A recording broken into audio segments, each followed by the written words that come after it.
বর্তমানে মধ্যপ্রাচ্যে যুদ্ধ প্রায় 30 দিনেরও বেশি সময় ধরে চলছে, আর যার জন্য গোটা বিশ্বে কিন্তু তেলের সংকট এসেছে।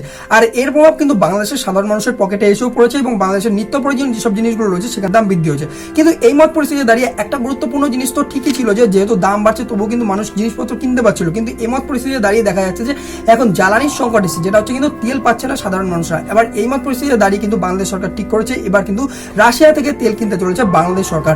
আর এটা কিন্তু বাংলাদেশের জন্য সত্যি গুরুত্বপূর্ণ একটা ডিসিশন হতে যাবে। তার পেছনে মেন কারণ হচ্ছে কিন্তু বাংলাদেশ এখনো অব্দি কিন্তু মধ্যপ্রাচ্য থেকে বেশি পরিমাণের তেল কিনতো, বাকি জায়গা থেকে কিন্তু কম পরিমাণের তেল কিনতো। কিন্তু এক্ষেত্রে বাংলাদেশ সরকার সেই তেল কিনবে বলেই তো আর তেল কিনতে পারে না। তার পেছনে কারণ হচ্ছে কিন্তু ক্রুড অয়েল কিনলে সেটাকে পরিশোধিত করতে হবে, আর এই পরিশোধন কিন্তু বর্তমানে বাংলাদেশের যে রিফাইনারি রয়েছে সেখানে কিন্তু করা সম্ভব নয় রাশিয়ার তেলে।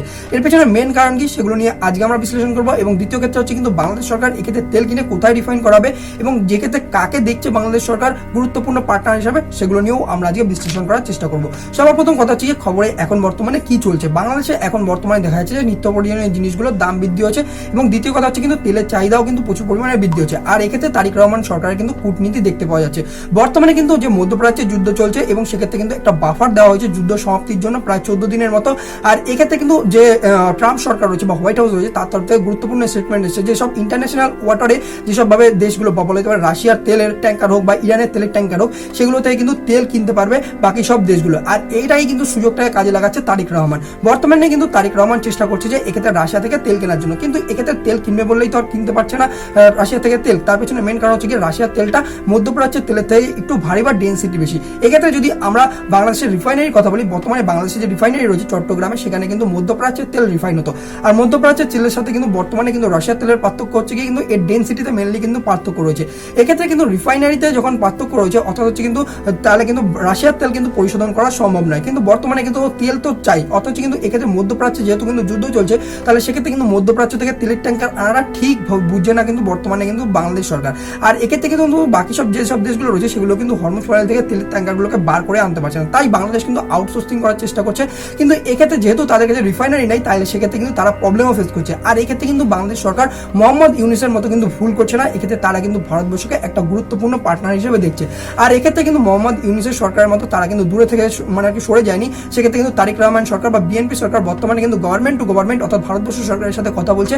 আর এক্ষেত্রে কিন্তু তারা সাহায্য চাইছে ভারতবর্ষ সরকারের কাছে। এবং তারা কি সাহায্য চাইছে বর্তমানে, যেহেতু ভারতবর্ষ সরকার প্রায় 41টা দেশ থেকে কিন্তু তেল কেনে তাদের এবং বিশ্বভাবে তেল কেনার জন্য তাদের কাছে কিন্তু গুরুত্বপূর্ণ মানের বা বলা যেতে পারে যে ভালো স্ট্যান্ডার্ড মানে কিন্তু তাদের কাছে রিফাইনারি রয়েছে এবং তারা তেল কেনে এবং রিফাইন করে এবং তাদের নিজের চাহিদা মেটায় ভারতবর্ষ এবং সাথে সাথে কিন্তু বাইরের দেশে রপ্তানিও করে। তো সেক্ষেত্রে কিন্তু কি করছে যে বাংলাদেশ সরকার একরকম ভাবে ভাড়া চাইছে হচ্ছে কিন্তু তাদের রিফাইনারিগুলো। তারা কি করবে, বাংলাদেশ সরকার রাশিয়া থেকে তেল কিনবে এবং ভারতবর্ষে সেটাকে পাঠাবে এবং ভারতবর্ষের রিফাইনারিরা তার তেলকে রিফাইন করে দেবে এবং তারপরে আবার ভারতবর্ষ সেই তেলটাকে মানে আর কি বাংলাদেশের রপ্তানি করবে। অর্থাৎ হচ্ছে কিন্তু একরকমভাবে ঘুরিয়ে মাঝখানে বাংলাদেশ ভারতবর্ষ থেকে শুধুমাত্র রিফাইন করিয়ে শুধুমাত্র সার্ভিসটা নিয়ে বাংলাদেশে আবার তেলটা নিয়ে আসলো। এবার এক্ষেত্রে আপনাদের প্রশ্ন আসতে পারে তাহলে কিন্তু এক্ষেত্রে শুধুমাত্র ভারতবর্ষকেই কেন বাঁচা হলো। এক্ষেত্রে ভারতবর্ষে এই কারণেই বাঁচা হলো, তার পিছনে মেন কারণ হচ্ছে বর্তমানে কিন্তু এই যে যুদ্ধমাল পরিস্থিতি হচ্ছে সেক্ষেত্রে কিন্তু ভারতবর্ষ কোনো রকম ভাবে বন্ধুত্বমূলক সম্পর্ক থেকে পিছনে সরে যায়নি। তার পেছনে মেন কারণ হচ্ছে কি এই কিছুদিন আগে পাইপলাইন রয়েছে ভারতবর্ষ আর বাংলাদেশের মধ্যে, সেখান থেকে কিন্তু প্রচুর পরিমাণে ডিজেল বাংলাদেশে অলরেডি ভারতবর্ষ সরকার কিন্তু সরবরাহ করেছে এই সংকটের দিনেও।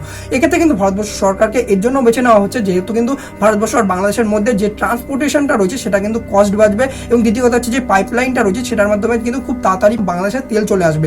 আর এক্ষেত্রে কিন্তু কস্ট কাটিং হচ্ছে বাংলাদেশের। আর এক্ষেত্রে কিন্তু ভারতবর্ষকে এই কারণেই বেছে নেওয়া হচ্ছে বাংলাদেশের তরফ থেকে। এক্ষেত্রে ভারতবর্ষের জন্য খুবই গুরুত্বপূর্ণ এটা। এক্ষেত্রে ভারতবর্ষের সাথে যেভাবে কিন্তু সম্পর্ক বাংলাদেশের খারাপ হচ্ছিল সেটা কিন্তু বাংলাদেশের জন্য খারাপ ছিল। আর এক্ষেত্রে যেহেতু কিন্তু সম্পর্ক ইমপ্রুভ হচ্ছে তাই ভারতবর্ষ সরকার কিন্তু এক্ষেত্রে এই সম্পর্কটাকে ভালো করার অবশ্যই চেষ্টা করবে। এবং এক্ষেত্রে ভারতবর্ষ সরকার যেভাবে কিন্তু বাংলাদেশকে বিদ্যুৎ এবং সাথে সাথে কিন্তু বিভিন্ন রকম খনিজ জিনিস এবং সাথে সাথে যে এইসব তেলের পরিষেবা রয়েছে সেগুলো কিন্তু বরাবরই কিন্তু দিয়ে আসে বাংলাদেশকে, কিন্তু মাঝখানে মোহাম্মদ ইউনূস সরকার সেটাকে কিন্তু শুধুমাত্র খারাপ করেছিল। কিন্তু তারেক রহমান সরকার সেই ভুল করছে না এবং সেটাকে কিন্তু ঠিক করার চেষ্টা করছে। এক্ষেত্রে কিন্তু দুই দেশের মধ্যে যদি সম্পর্ক ভালো এবং এক্ষেত্রে দুই দেশের বাণিজ্য যদি ঠিক হয় তাহলে দুই দেশের সাধারণ মানুষের জীবনযাত্রাও কিন্তু উন্নতি হবে। তো এই হচ্ছে কিন্তু বর্তমানে কিন্তু দেখা যাচ্ছে যে বাংলাদেশের তেল কেনার পিছনে মেন কারণ। এবং এক্ষেত্রে হচ্ছে কিন্তু দেখা যাচ্ছে যে বাংলাদেশ সরকার আরো একটা গুরুত্বপূর্ণ সিদ্ধান্ত নিচ্ছে। বর্তমানে যদি যুদ্ধ থেমে যায় মধ্যপ্রাচ্যে তাহলে সেক্ষেত্রে কিন্তু বাংলাদেশ চেষ্টা করবে তাদের যে রিফাইনারিগুলো রয়েছে সেগুলোকে আপগ্রেড করার জন্য এবং সাথে কিন্তু বাংলাদেশ সরকার নতুন পরিমাণে রিফাইনারিও তৈরি করতে পারে যেগুলো বাইরের দেশের তেলও কিন্তু রিফাইন করতে পারে বাংলাদেশ, এরকম কিন্তু স্ট্যান্ডার্ড তৈরি করবে। কারণ হচ্ছে কিন্তু বাংলাদেশ প্রত্যেক বছর কিন্তু একটা বিশাল পরিমাণের অর্থ বৈদেশিক মুদ্রাও কিন্তু প্রচুর পরিমাণে তেলের বা বলতে পারে যে বৈদেশিক তেল কেনার জন্য খরচ করে। এটা নিয়ে আপনাদের কি মতামত অবশ্যই কমেন্ট বক্সে জানাবেন। আর ভিডিও যদি ভালো লেগে থাকে তাহলে অবশ্যই বন্ধুদের সাথে শেয়ার করবেন। আর এরকম যদি রেগুলার আপনারা পলিটিক্স আর জিও পলিটিক্স সম্পর্কিত আপডেট পেতে চান তাহলে আওয়ার পলিটিক্স ডেস্ককে অবশ্যই ইউটিউবে সাবস্ক্রাইব করবেন। তো বন্ধুরা দেখা হচ্ছে আমার সাথে পরবর্তী ভিডিওর আপডেটের সাথে।